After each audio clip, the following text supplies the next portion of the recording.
I would have to switch to another presenter. Thank you very much once more to Professor Vance. And now the next speaker is a student of Professor Vance, a beautiful and very, very smart lady, Mariana Santos Rivera from Mississippi State University. And I have to point out a winner of the Best Poster Award at the International Near-Infrared Spectroscopy with the poster on actually aquaphotomics in diagnostics. Mariana, please. Hello. Hello. Okay, so let me share my screen. So 20 minutes with questions. Okay. Thank you.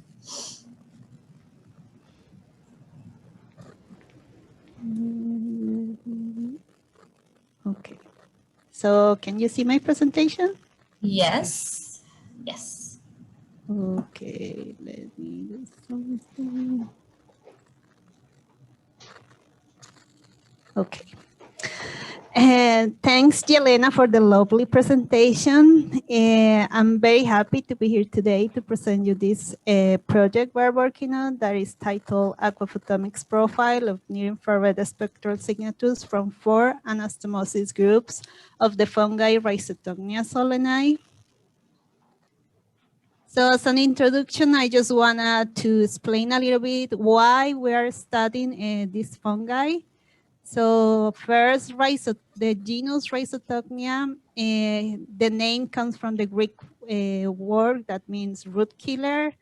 And this is because this fungi, the main target is the root of the plants.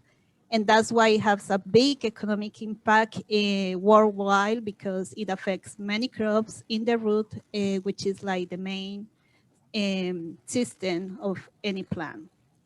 So something to have in mind is that this fungi belongs to the group that is called Basidiomycetes. And this group is the one that includes the mushrooms that we all know. But if you see the actual Rhizoctonia, you will wonder, like, why is this fungi classified in this group?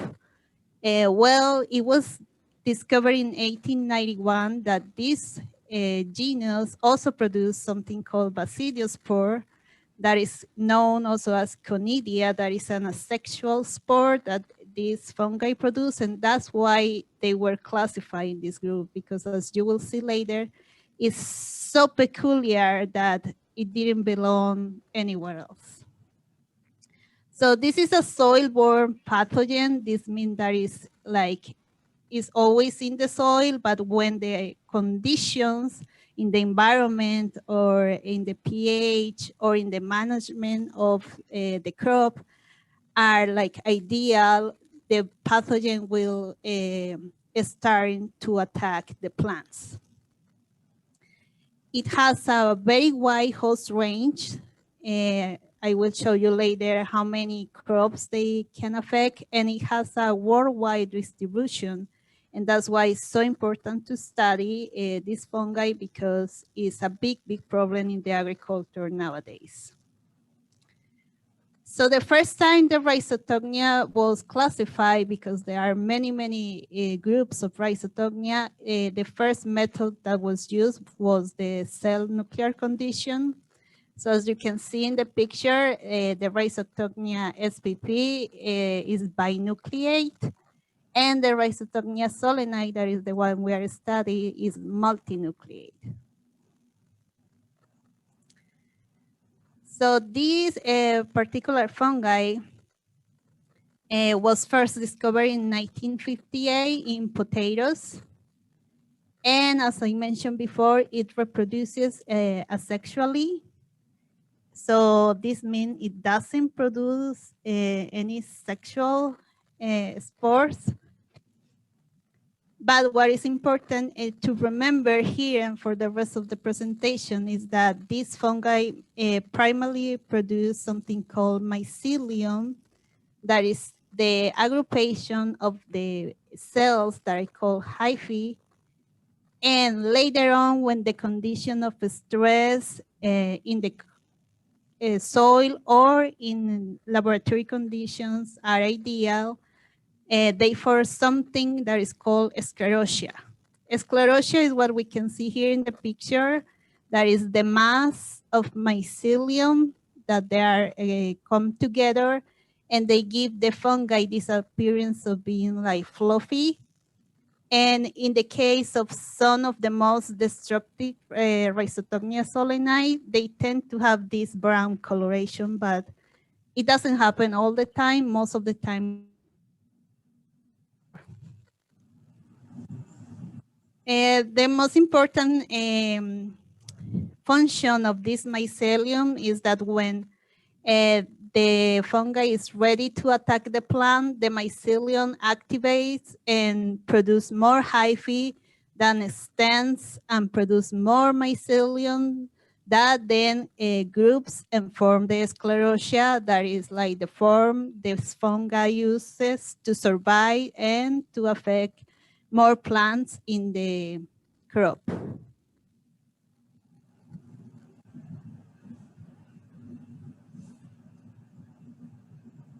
Currently, there are 14 anastomosis groups belonging to these fungi. They are named from AG1 to AG13, and we also have AGB1. So what is anastomosis? Anastomosis is the reaction that the hyphae does. So when you have your unknown sample and you tested again your known anastomosis group, the hyphae from both, if they have affinity, they will have this reaction that can be shown in a petri dish that has this line of interaction between the hyphae of both Rhizoctonia solani of the same AG group. This is very important because the aim of our research is to reduce the current time that is used to do these reactions in the laboratory, because we have 14 anastomosis groups. This means that every time we have a new unknown sample, we have to grow our 14 testers samples against our unknown samples, so that is very time consuming and costly. So this reaction has been studied since 1969, and even though it's time consuming, is the current standard method to discriminate what type of Rhizoctonia solani are you dealing with in your crop. So this is to show you that there are 4 of these anastomosis groups that are most destructive, and there are the rest that are less destructive. So in our case, we choose to work with AG2, AG4. We are part of the most destructive, and with AG7 and AG13, which are part of the less destructive.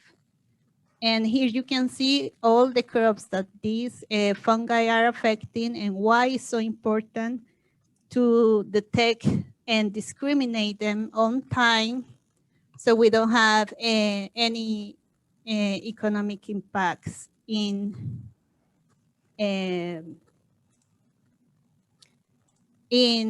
our crops. I can see some messages.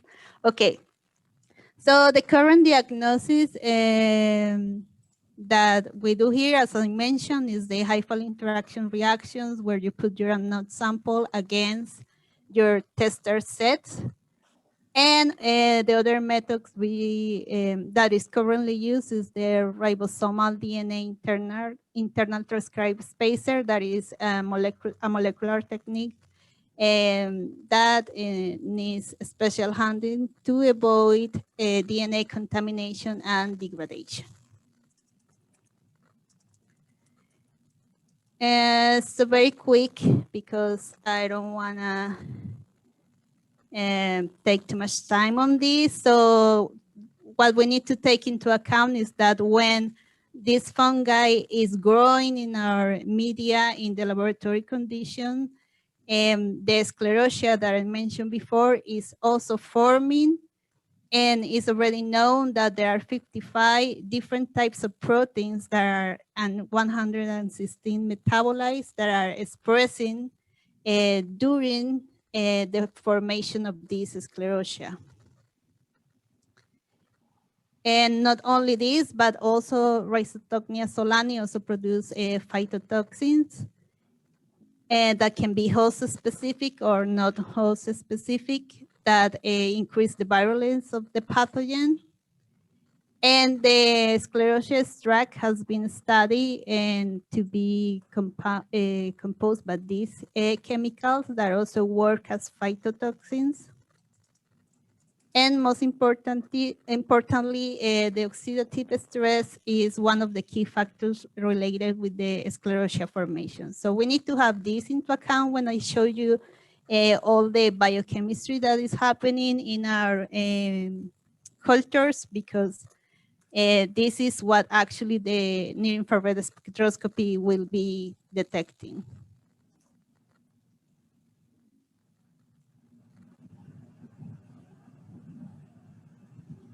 So our hypothesis was to see if near-infrared spectroscopy in combination with aquaphotomics can detect the characteristic biochemical profiles of the liquid cultures from the anastomosis groups I mentioned before. So what we did was to prepare basal media, which is specific for this fungi, and is needed to cause nutritional restriction and to promote the genes and the metabolites related with the pathogenicity of this fungi.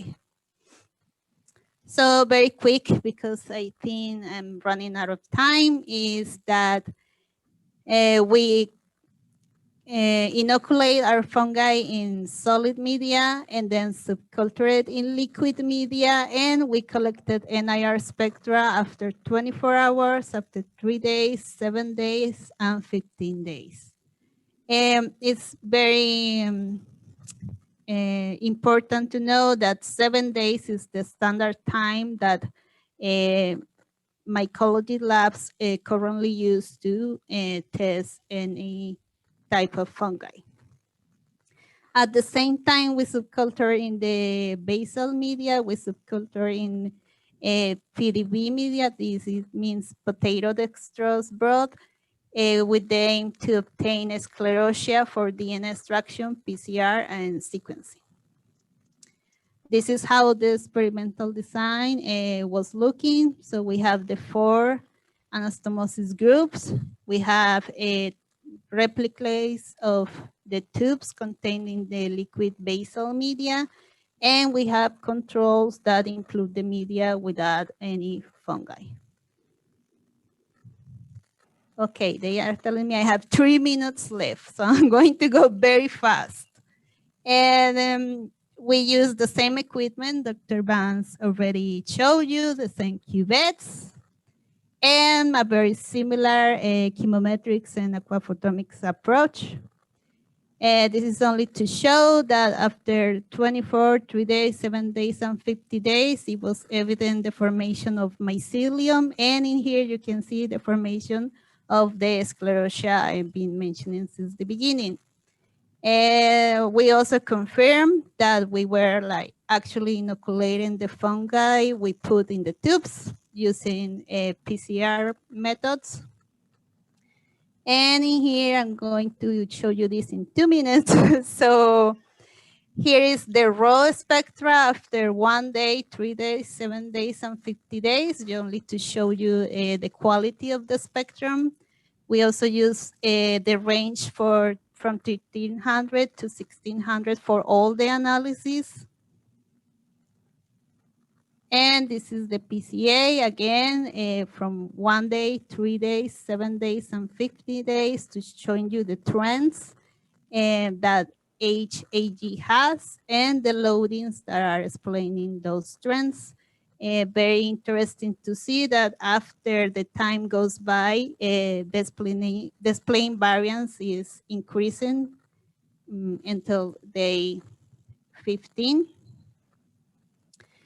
This is how we select the water absorbance bands. So what we did here is that we removed the information from our control to be able to see what was going on in here and be able to choose the bands to create the barcodes that you can see here and the aquagrams that I'm going to show next. So these are the Waymax that are changing after 1 day, after 3 days, after 7 days, and after 15 days. And in the aquagrams, we can see there is a water absorbance spectral pattern for these Rhizoctonia solani and Anastomosis groups. And there is a slight change during the time, but most importantly is that the organization of the water molecules is mostly in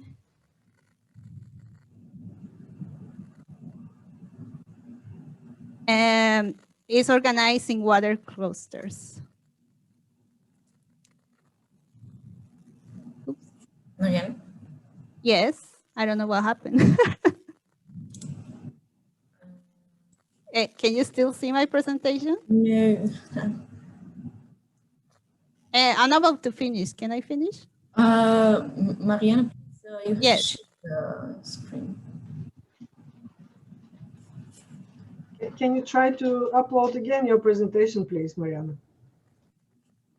Yes. Can you see it? Starting. Yes, I see. Okay. I'm about to finish. Do I have time? Yes, yes. Okay. So yeah, I was saying in the aquagram, something to highlight is that all after each time post-inoculation, the highest point of absorbance was found in the CH Waymax. This is a preliminary discriminant analysis using the range from 1300 to 1600, where we can see that even after 1 day post-inoculation, we can highly discriminate these anastomosis groups. And as conclusions, as we could see, there are particular patterns in the Waymax and the WASP that we could see in the barcodes and in the aquagrams. And this is showing the potential of using near-infrared spectroscopy, chemometrics, and aquaphotomics as a future rapid laboratory assay for the Rhizoctonia solani anastomosis group detection and discrimination. And lastly, I would like to thank these institutions for the funding and to Xinyu and Jia for the help in the molecular techniques. Thank you. Thank you, Mariana.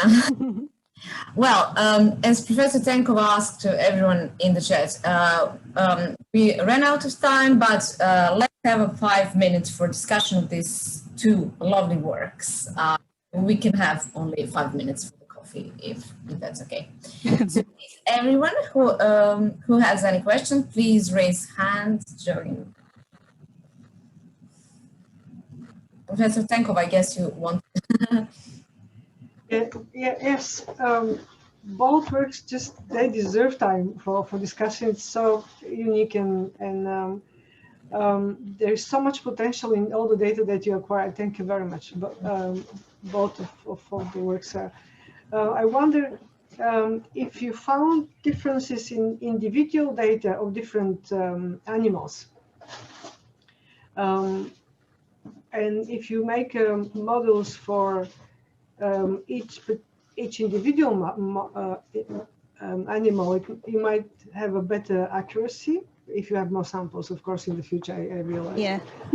Number two, I saw that you have a very so many parameters of the blood plasma and serum.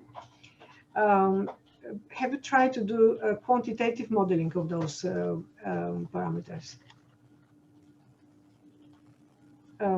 This is about the blood and the serum. Yeah. Serum and the Do you plasma. wanna answer, Carrie?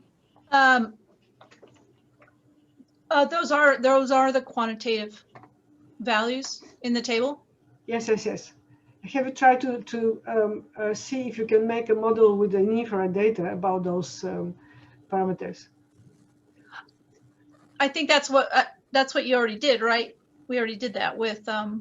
We already did a multivariate analysis of those variables, but not with the near-infrared included. It was separated. Ah, okay, okay. Yeah, yeah. And we also did 5 different models. So each time we have 5 animals. So each time we use 4 and we left 1 out.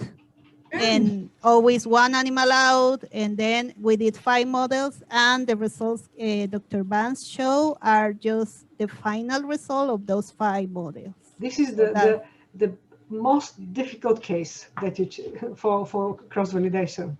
Yes, you got these good results. It's wonderful. Yeah, we were.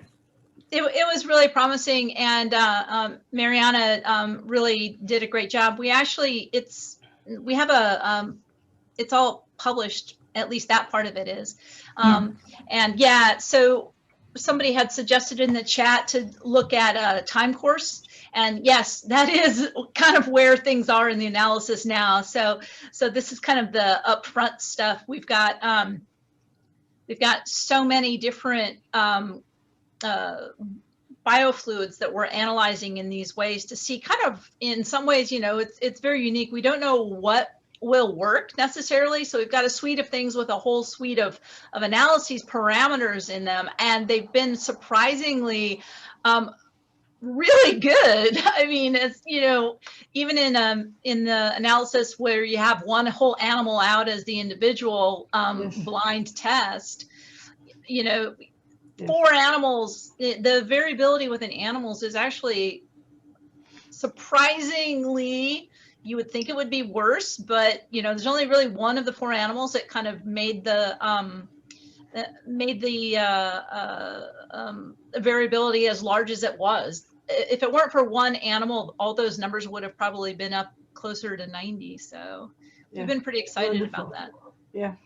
And have you tried to analyze directly, to take a spectra of the tissue of the animal? So I realized these are cows, very young animals. So if you can get a spectra from ear or wherever in the body, you might be able to get a very good spectral information as well.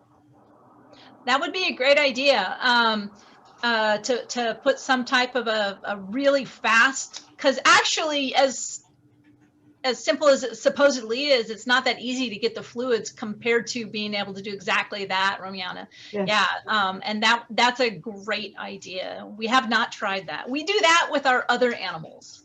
We do that with our salamanders and our frogs and our other animals, where we just hold them up and we look at pheromones and everything else like that. Yes, but the cows, we haven't done that. No, they're too big.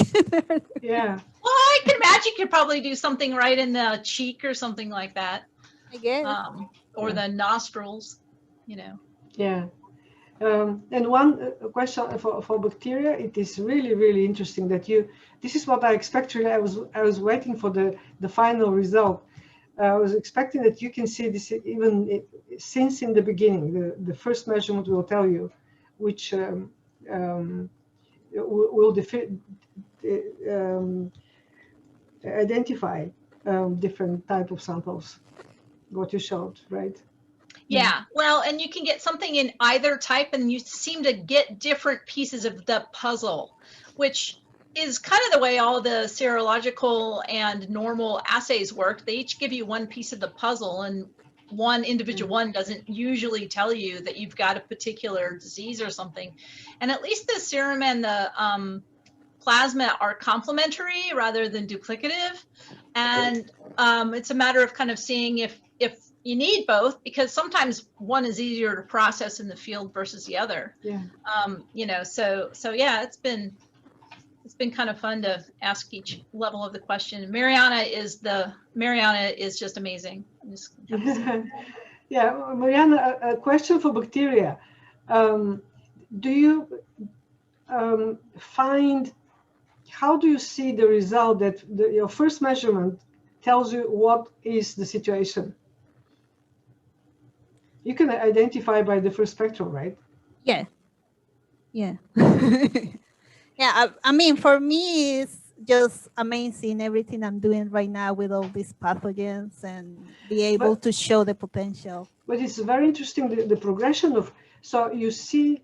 Oh yeah, since day one, I can see that I can discriminate and see the actual group that fungi belong. That is huge for the Rhizoctonia field because it always takes between 8 to 10 days or even more to wait for that reaction to happen. So having something like Near-Infrared Spectroscopy and Aquaphotomics to let you know that in 24 hours you can know what is in your crop and how to treat it so you avoid all that economical impact is just amazing.